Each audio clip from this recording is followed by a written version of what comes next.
본문 말씀은 애굽에 임한 8번째 재앙 메뚜기 때에 대한 말씀입니다.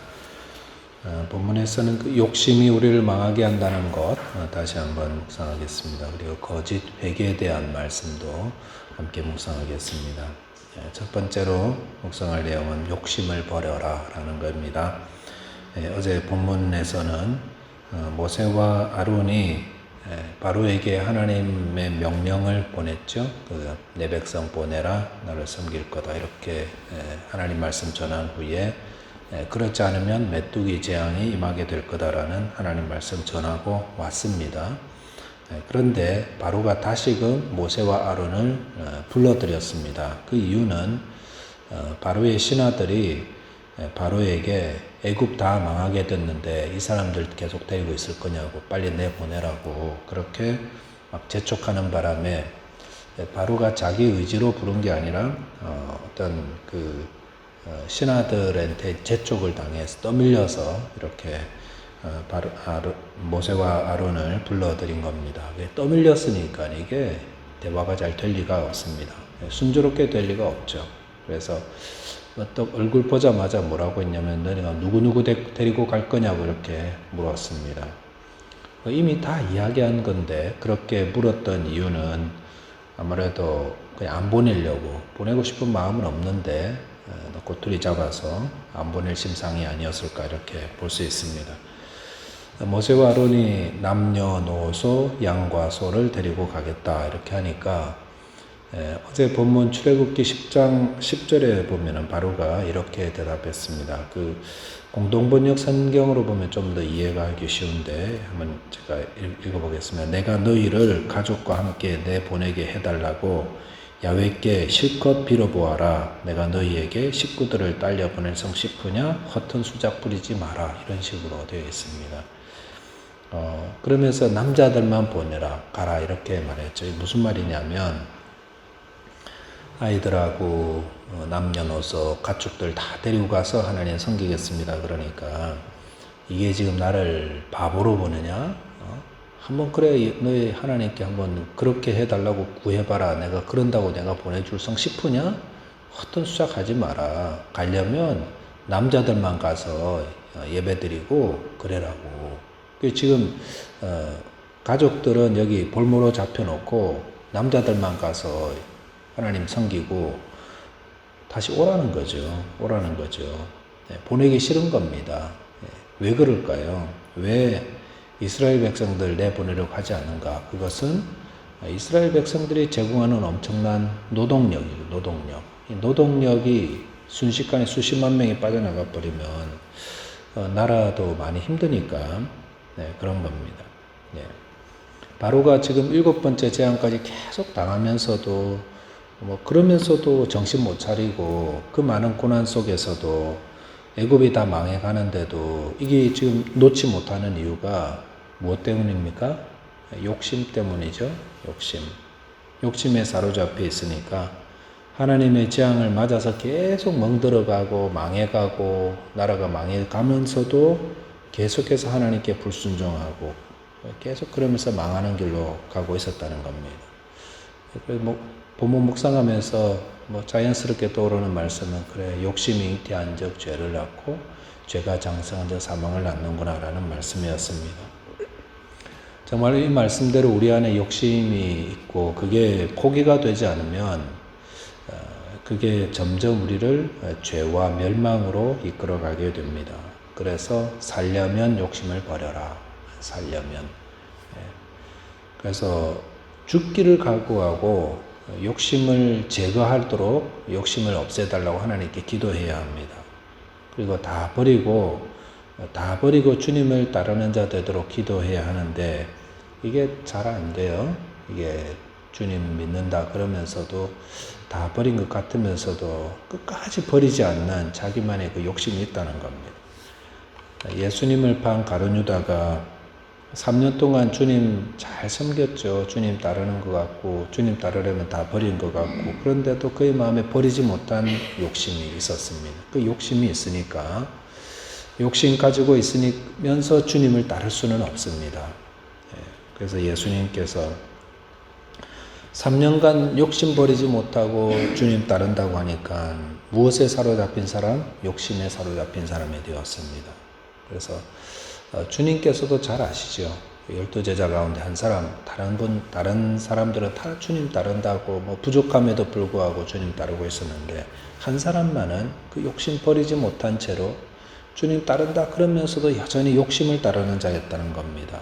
그래서 예수님 오병이어 사건 먹인 후에 요한복음은 그렇거든요. 어떤 기적이 있고 그 다음에 예수님에 대한 말씀이 있고 이런데 오병이어 기적 후에 예수님은 자기를 생명의 떡이라고 하시면서 나를 먹는 자는 영생을 얻는다 이렇게 말씀하셨는데 그러면서 그 요한복음 6장 64절에 뭐라고 하셨냐면은 그러나 너희 중에 믿지 아니하는 자들이 있느니라 하시니 이는 예수께서 믿지 아니하는 자들이 누구며 자기를 팔 자가 누구인지 처음부터 아심이로라 라면서 가룟 유다에 대한 말씀을 언급하셨습니다. 네. 욕심이 있으면 예수님 믿지 못합니다. 욕심 버리지 못하면 믿는 것처럼 보여도요 믿지 못합니다. 왜냐하면은 욕심이 그의 주인이기 때문에 예수를 믿는다는 것은 주인이 바뀌는 건데 예수님이 나의 주인이 되셔야 되는데 여전히 욕심이 나의 주인이 되고 있는 겁니다.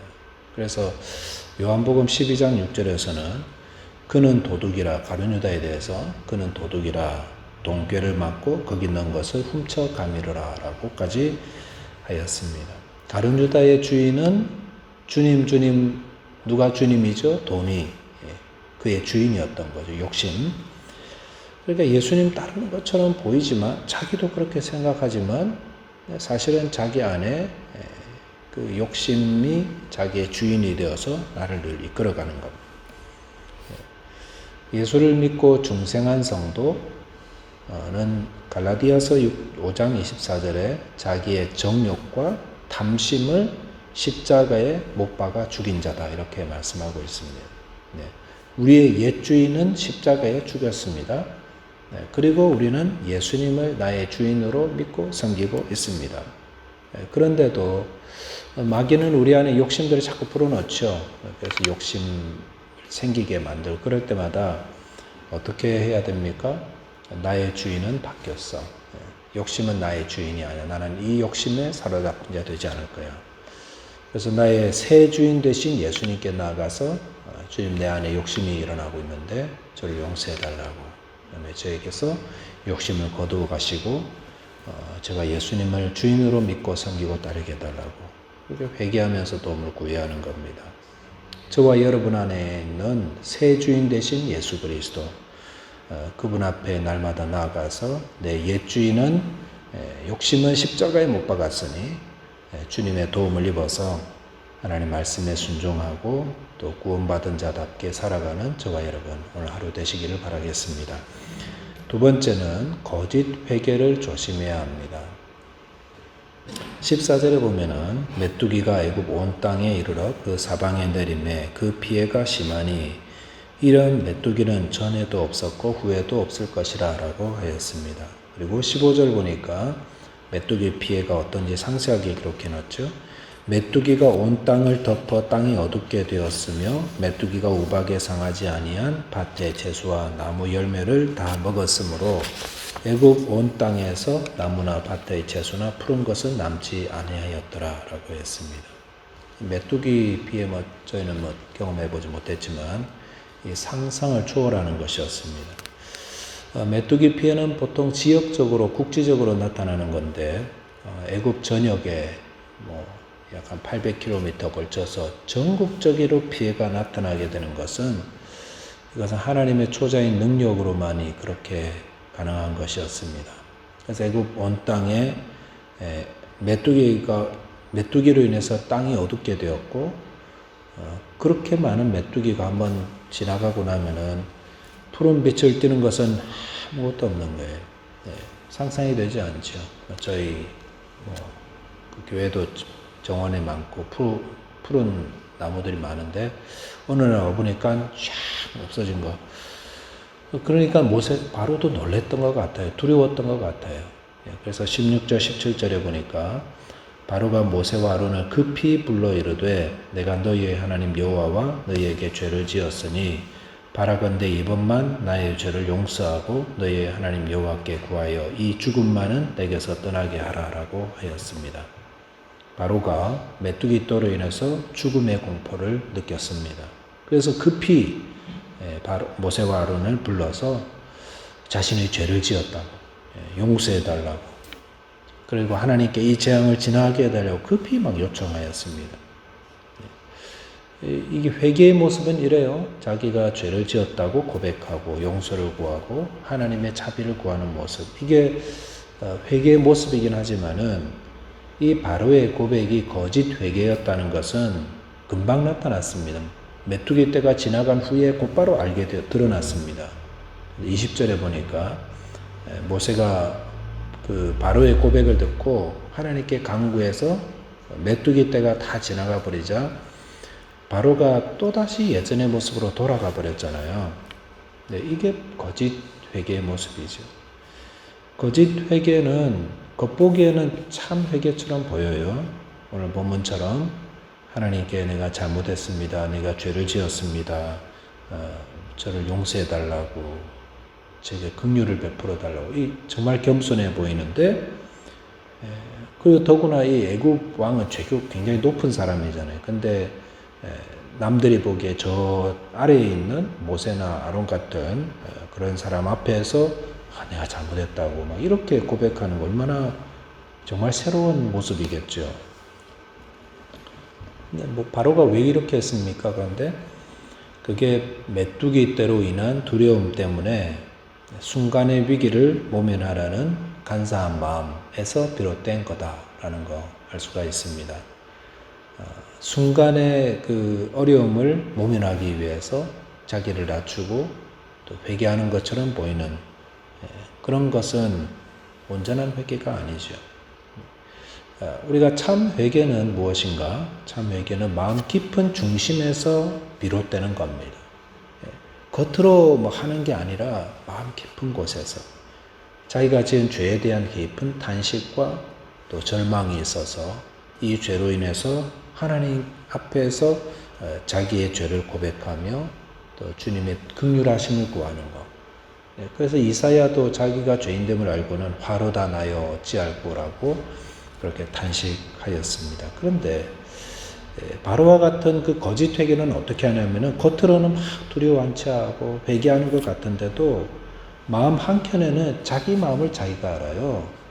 자기 마음 한켠에서는 내가 이 어려움만 잘 모면하면 다시금 내가 하고 싶은 대로 해야지 라는 그런 욕심을 그대로 가지고 있으면서 겉으로는 회개하는 척 하는 거죠. 그리고 실제로 그 위기가 탁 지나고 나면 다시 원래대로 돌아가는 겁니다. 그래서 이 세상에 대한 그리움, 욕심, 정욕 이거 가지고 있으면서 하는 회개는 참 회개가 아니다라는 것입니다. 참 회개는 입술의 고백이 아니라 마음의 고백에서 비롯됩니다. 시편 32편 1절 2절에 보면 다윗이 용서받은 자의 복에 대해서 이렇게 기록하였습니다. 허물의 사함을 받고 자신의 죄가 가려진 자는 복이 있도다. 마음에 간사함이 없고 여호와께 정죄를 당하지 아니하는 자는 복이 있도다라고 하였습니다. 여기도 보면은 허물의 사함을 받은 자, 용서함 받은 자죠. 자신의 죄가 가려진 자, 용서받은 자, 그다음에 하나님께 정죄를 받지 않는 자, 다 똑같은 거죠. 하나님께 용서를 받은 자인데 그 사이에 뭐가 들어가 있냐면은 마음에 간사함이 없고 이렇게 들어가 있어요. 마음에 간사함이 없고. 간사함이 뭡니까? 마음에는 욕심을 가지고 있으면서 한쪽에 숨겨놓고 겉으로는 아닌 척, 그리고 이것만 좀 지나가면 다시 요거 꺼내가지고 그거 따르려는 그런 마음이 간사한 마음인 거예요. 참 회개는 이 간사함이 없는 겁니다. 정직하고 진실하게. 참 회개란 다시금 정리하면은 마음 깊은 중심에서 자신의 죄를 회개하고 눈앞의 어려움을 지나도 예전처럼 돌아가는 것이 아니라 새로운 삶을 살아가는 것. 정말 회개하고 돌이키는 삶을 살아가는 겁니다. 저와 여러분이 오늘 메뚜기 재앙을 통해서 주신 말씀 통해서 우리 안에 있는 욕심들, 이것이 우리 주인이 아닙니다. 욕심을 회개하고 또 주님의 도움을 구하며 또 우리 안에 간사함이 없이 정직한 마음으로 자기네 죄를 주님께 고백하며 또 회개에 합당한 열매를 맺고 하나님께 영광 돌리고 하나님 용서의 은혜를 누리는 저와 여러분 되시기를 바라겠습니다. 기도하겠습니다. 하나님 아버지 감사합니다. 바로의 어리석음이 혹시 저희 안에 있지는 않은지 오늘 저희들을 돌아봅니다. 저희 안에 어떤 종류의 욕심이든지 있다면 주님, 이 욕심에 사로잡힌 자 되지 않도록 주님 저희들을 도와주시옵소서. 그리고 우리 주 예수께서 나의 주인임을 고백하며 주님의 말씀과 또 주님의 가르침에 순종하며 살아갈 수 있도록 도와주십시오. 주님, 저희들 안에 죄를 회개합니다. 그러나 주님, 회개한 후에 어려움 지나면은 또 다시 옛사람의 더러운 모습으로 돌아가는 자 되지 말게 하시고 주님 중심으로 내 죄를 탄식하고 또 이 죄를 주님께 용서를 구한 후에는 새 사람으로 주의 성령의 인도하심으로 하나님 기뻐하는 하나님 백성다운 삶 살아가는 회개의 열매가 맺히는 하나님의 백성들 다 되도록 주님께서 저희들을 도와주시고 오늘도 주의 성령으로 인도하여 주시옵소서. 오늘도 주 안에서 아버지 하나님을 나의 주인으로 하나님을 섬기고 사랑하며 승리하며 살아가는 저희 모두 되기를 바라옵고 우리 주님 예수 그리스도 이름으로 기도하옵나이다. 아멘.